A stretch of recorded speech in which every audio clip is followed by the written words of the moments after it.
आपने सुना ही होगा, मनोज सिन्हा। लेकिन सवाल ये है कि ये नाम एक साथ दो सीटों की रेस में कैसे आ गया। भाइयों और बहनों, कहानी बहुत मज़ेदार है।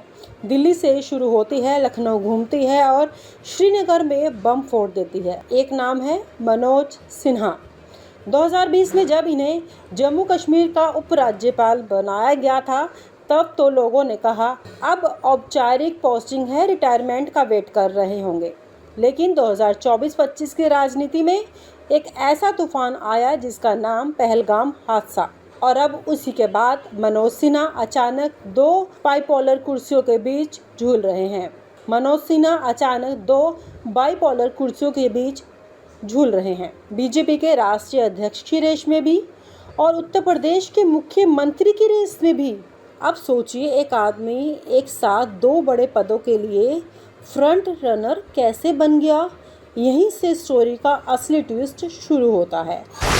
संघ और भाजपा की घुटन भरी शादी। तो सुनिए, संघ और बीजेपी की शादी को 70 साल से ऊपर हो गए, लेकिन अब वो शादी कम्युनिकेशन गैप वाली बन चुकी है। संघ चाहता है सरकार, संगठन, सादगी। बीजेपी चाहती है सोशल मीडिया, सेल्फी और सत्ता। अब जब संघ ने देखा कि नड्डा जी का कार्यकाल पूरा हो गया और पार्टी पूरी तरह मोदी शाह प्राइवेट लिमिटेड बन चुकी है, तब आरएसएस ने बैकडोर से एक नाम फेंका, मनोज सिन्हा। क्यों?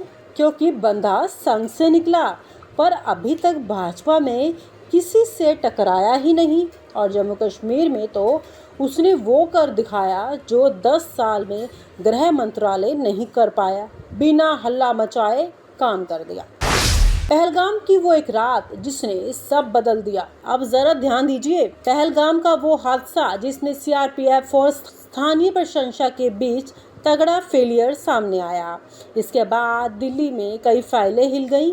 राजनाथ सिंह से लेकर डोवाल तक सबकी मीटिंग्स हुई और सबसे ज़्यादा जिसने इम्प्रेस किया वो था एलजी मनोज सिन्हा का शांत और निर्णायक रवैया। नो ड्रामा, नो कैमरा, बस काम।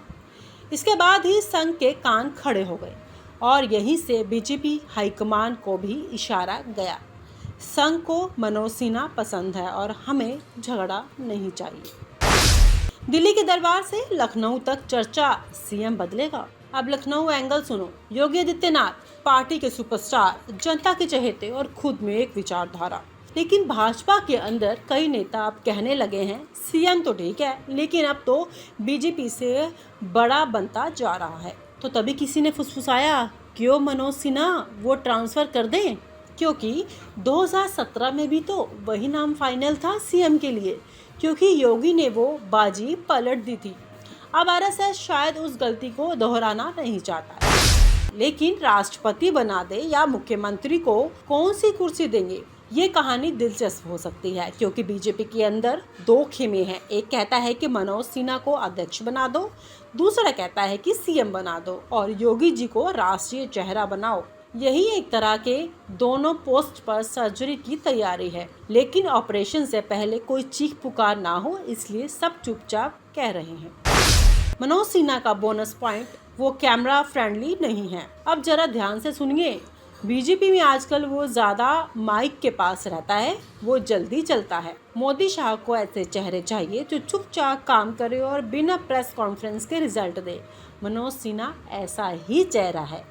ना इंस्टाग्राम रील, ना एक्सपर्ट चौड़े बयान, ना टीवी पर मैं ही पार्टी हूँ वाली वाइब्स। आरएसएस बोला ऐसा ही चाहिए, बीजेपी बोली चलो ट्राई कर लेते हैं। संघ का मास्टर स्ट्रोक या मोदी का plan B.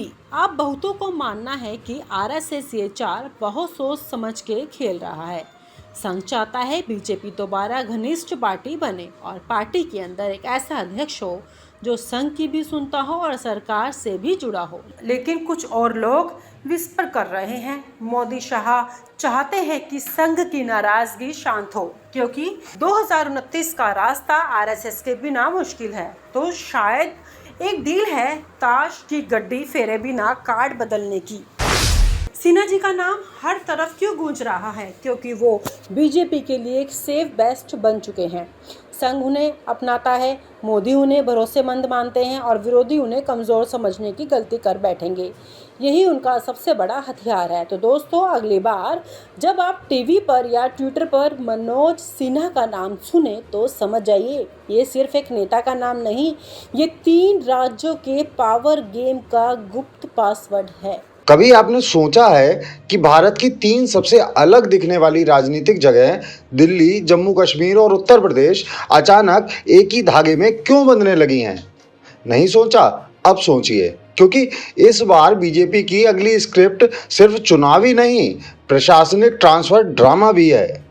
VK Saxena, Delhi के जुझारू उपराज्यपाल, अब जल्द ही जम्मू कश्मीर भेजे जा सकते हैं, जहां वर्तमान एलजी मनोज सिन्हा का कार्यकाल अंतिम मोड़ पर है।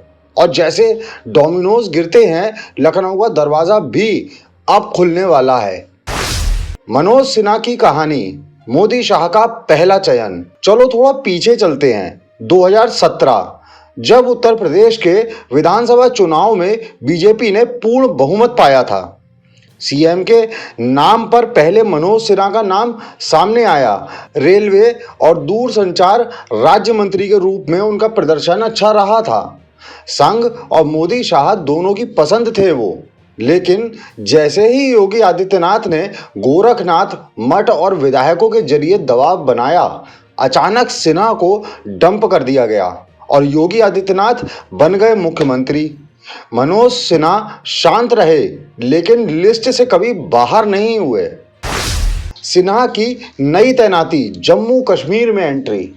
अगस्त 2020 में जब जम्मू कश्मीर में हालात लगातार तनावपूर्ण बने हुए थे, गिरीश चंद्र मुर्मू ने इस्तीफा दिया और अचानक एक शांत, सौम्य लेकिन सख्त छवि वाले नेता की जरूरत पड़ी। मनोज सिन्हा को वहां भेजा गया। उनकी छवि नॉन कंट्रोवर्शियल एडमिनिस्ट्रेटर की रही। ना राजनीति में चीखते हैं, ना मीडिया में बयानबाजी करते हैं। जम्मू कश्मीर में सिन्हा का काम कैसा रहा? जम्मू कश्मीर में सिन्हा ने कई बड़े प्रशासनिक फैसले लिए। जमीन कानूनों में बदलाव, ट्रांसपेरेंट रिक्रूटमेंट ड्राइव, आतंकवाद के खिलाफ स्ट्रिक्ट एक्शन और G20 समिट जैसी ग्लोबल इवेंट को संभालना। हालांकि उनके दौर में राजनीतिक प्रक्रिया शुरू नहीं हो सकी, पर वे मोदी सरकार के भरोसेमंद प्रशासक बन गए। अब वीके सक्सेना की बारी। अब कट करें दिल्ली पर। वीके सक्सेना को 2022 में दिल्ली का उपराज्यपाल बनाया गया और उनका पहला ही काम था आप सरकार को नींद से जगाना। मुख्यमंत्री अरविंद केजरीवाल से उनकी टकराहट हर हफ्ते किसी नए मोड़ पर पहुंचती थी। फिर वो एमसीडी फंड हो, स्कूल प्रिंसिपल की नियुक्ति हो या शराब नीति की सीबीआई जांच। वीके सक्सेना बनाम केजरीवाल, जंग का मैदान। वीके सक्सेना ने आप सरकार के हर फैसले को जांच के दायरे में ला दिया। सीबीआई और ईडी की एंट्री ने साफ कर दिया कि उनका रोल सिर्फ सिंबॉलिक नहीं है। आपने उन्हें बीजेपी का एजेंट कहा तो उन्होंने दिल्ली में कानून और व्यवस्था का रिमोट अपने हाथ में रखा। आखिरकार 2024 में लोकसभा चुनाव के बाद जब केंद्र सरकार ने दिल्ली में प्रेसिडेंट रूल जैसी स्थिति बना दी, आपकी पकड़ ढीली हो गई और बीजेपी ने अपनी सत्ता जमानी शुरू कर दी। दिल्ली अब कंट्रोल में, तो वीके का प्रमोशन तय। अब जबकि दिल्ली में बीजेपी ने एडमिनिस्ट्रेटिव कंट्रोल पा लिया है, वीके सक्सेना का मिशन पूरा हुआ माना जा रहा है। सूत्रों की माने तो उन्हें अब जम्मू कश्मीर भेजा जाएगा, जहां परफॉर्मेंस, टफनेस और लॉयल्टी टू दिल्ली की जरूरत है। सक्सेना की कार्यशैली को देखते हुए यह मानना कठिन नहीं कि वो वहां भी मनोज सिन्हा जैसा ही low profile but effective role निभा सकते हैं। सिन्हा के लिए अब कौन सा दरवाजा खुल रहा है? तो क्या मनोज सिन्हा अब आराम करेंगे? शायद नहीं। पार्टी में यह चर्चा तेज है कि उन्हें उत्तर प्रदेश की कमान सौंपी जा सकती है, क्योंकि बीजेपी को 2027 की तैयारी अभी से करनी है और योगी मोदी के बीच आंतरिक खींचतान की खबरें भी गर्म हैं। योगी की स्थिति ताकतवर लेकिन स्वतंत्र। योगी आदित्यनाथ की ताकत अब सिर्फ मठ या यूपी तक सीमित नहीं, वो नेशनल फेस बन चुके हैं। और यही बात मोदी शाह कैंप को परेशान करती रही है। 2024 में भी देखा गया कि यूपी में बीजेपी की परफॉर्मेंस कमजोर रही और इस पर योगी की जिम्मेदारी तय करने की बातें दिल्ली में होने लगी हैं। अगर दिल्ली चाहे तो 2025-26 में बदलाव की स्क्रिप्ट चुपचाप लिखी जा सकती है। क्या 2027 के लिए सॉफ्ट चेहरा तैयार हो रहा है? मनोज सिन्हा का प्रशासनिक अनुभव, कम विवाद और संघ से जुड़ाव उन्हें योगी का संभावित उत्तराधिकारी बनाता है। 2027 में अगर योगी हटे तो जनता को झटका ना लगे, इसलिए अब से ही मनोज सिन्हा की वापसी यूपी की जमीन पर एडमिनिस्ट्रेटिव सेटअप में की जा सकती है। शायद किसी राज्य आयोग या सलाहकार भूमिका से शुरुआत। बीजेपी की आंतरिक राजनीति सतह से नीचे की लहर। इन सभी ट्रांसफरों और पद बदलावों के पीछे जो असली बात है वो है बीजेपी की आंतरिक रीअलाइनमेंट। मोदी युग का अंत भले अभी दूर हो, पर पार्टी नेतृत्व यह तय करना चाहता है कि 2029 के बाद बीजेपी कैसी दिखेगी और उसमें कौन नेता किस पोजीशन पर रहेगा। उसका रिहर्सल अब शुरू हो चुका है। सिन्हा की नई तैनाती, जम्मू कश्मीर में एंट्री। अगस्त 2020 में जब जम्मू कश्मीर में हालात लगातार तनावपूर्ण बने हुए थे, गिरीश चंद्र मुर्मू ने इस्तीफा दिया और अचानक एक शांत, सौम्य लेकिन सख्त छवि वाले नेता की जरूरत पड़ी। मनोज सिन्हा को वहां भेजा गया। उनकी छवि नॉन कंट्रोवर्शियल एडमिनिस्ट्रेटर की रही। ना राजनीति में चीखते हैं, ना मीडिया में बयानबाजी करते हैं। जम्मू कश्मीर में सिन्हा का काम कैसा रहा? जम्मू कश्मीर में सिन्हा ने कई बड़े प्रशासनिक फैसले लिए। जमीन कानूनों में बदलाव, ट्रांसपेरेंट रिक्रूटमेंट ड्राइव, आतंकवाद के खिलाफ स्ट्रिक्ट एक्शन और G20 समिट जैसी ग्लोबल इवेंट को संभालना।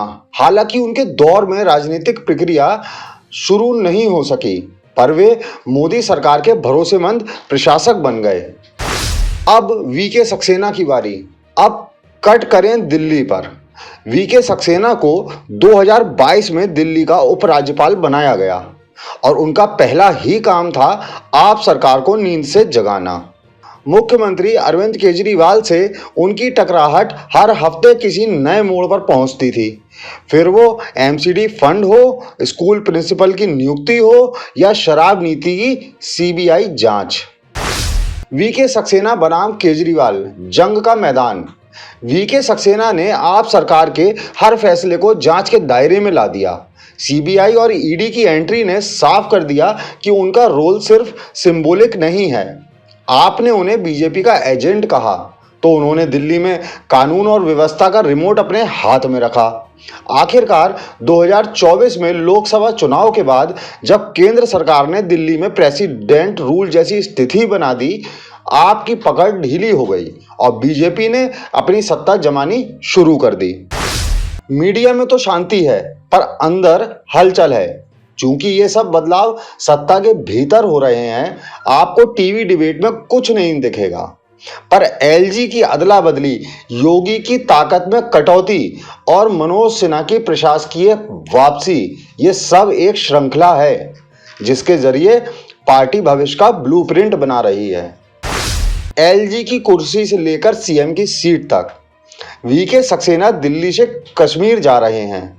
मनोज सिन्हा कश्मीर से शायद लखनऊ की ओर बढ़ रहे हैं और योगी आदित्यनाथ की कुर्सी की नींव अब टेस्टिंग में है। दिल्ली, जम्मू कश्मीर और यूपी, तीनों ही जगहों पर सत्ता की नई कहानी लिखी जा रही है और हम सब इस राजनीतिक स्क्रीन प्ले के दर्शक हैं। और आप हमसे जुड़े रहने के लिए सब्सक्राइब करें YouTube पर, फॉलो करें Twitter पर और लाइक करें Facebook पर। और ज्यादा जानकारी के लिए आपको टाइप करना होगा सिर्फ न्यूज़ नशा।